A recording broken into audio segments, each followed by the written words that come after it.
उज़बिल्लाहिमिनश्शैतानिर्रजीम बिस्मिल्लाहिर्रहमानिर्रहीम।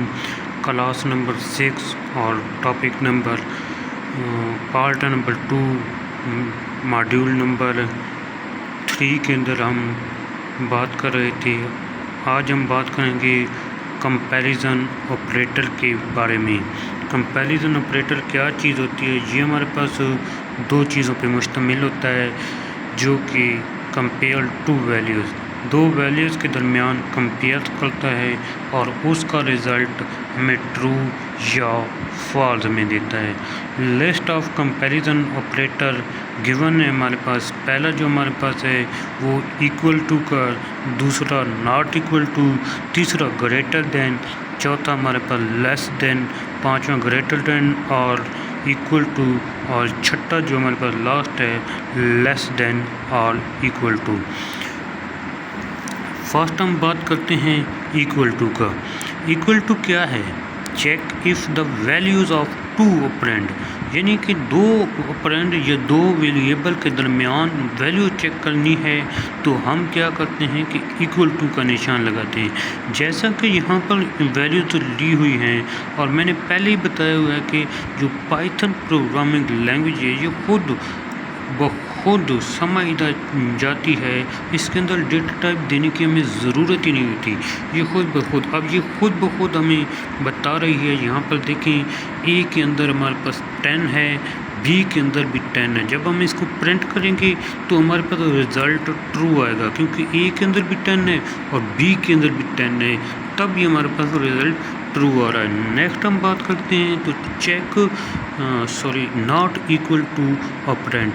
तो हम इसके अंदर क्या बात करेंगे कि चेक इफ़ द वैल्यूज़ को चेक करता है टू ऑपरेंड और नॉट इक्वल दो ऑपरेंड। जैसा कि आप देख रहे हैं 10 है ए के अंदर और बी के अंदर 5 है, तो ए नॉट इक्वल टू बी है, तो यहाँ पर बिल्कुल दुरुस्त इसने कहा है कि ए की तो वैल्यू 10 है हमारे पास, बी की वैल्यू क्या है 5 है, तो नॉट इक्वल है। उसके बाद ग्रेटर देन का आता है।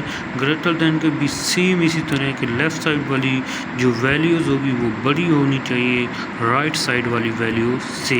तो यहाँ पर भी बिल्कुल सेम है कि लेफ़्ट वाली वैल्यू बड़ी है राइट वाली साइड से, तो रिज़ल्ट हमारे पास ट्रू जाएगा।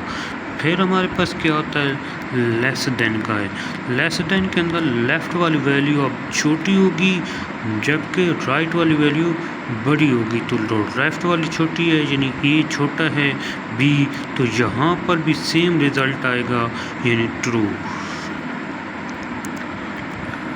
ग्रेटर देन इक्वल टू और इक्वल टू, इसके अंदर क्या होता है? इसके अंदर ये है हमारे पास कि रिटर्न हमें ट्रू देता है अगर लेफ़्ट वाली वैल्यूज़ ग्रेटर देन हो या इक्वल टू हो।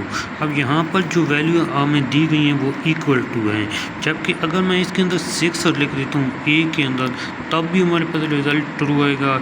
ए के अंदर 7 लिख देता हूँ तब भी ट्रू आएगा। जब हम ए के अंदर 4 लिखेंगे तो हमारे पास रिज़ल्ट फॉल्स आएगा।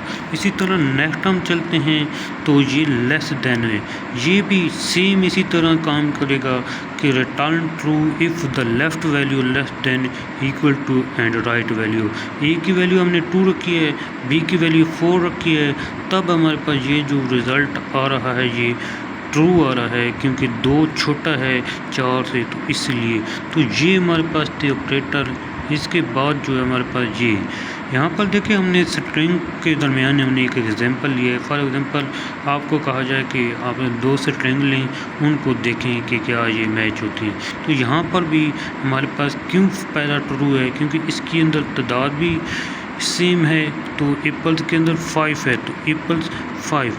यहाँ पर तादाद कम है, एप्पल्स के अंदर 5 है और बनानास के अंदर 7 है तो 6 है। तो ये देखिए तादाद बिल्कुल कम है, तादाद भी कम है, तो ये यहाँ पर तादाद ज़्यादा होनी चाहिए, या ये हमें एप्पल यानी ए फर्स्ट टाइम आ रहा है तो बी यहाँ तक भी हमें एरर देता है। फिर कैट और डॉग्स के अंदर ये भी हमें एक एरर ट्रू दे रहा है, क्योंकि सी पहले ही आता है हमेशा डी से, तो सी डी ये इस तरह से हमें प्रिंट हो रही है। तो थैंक यू वाचिंग।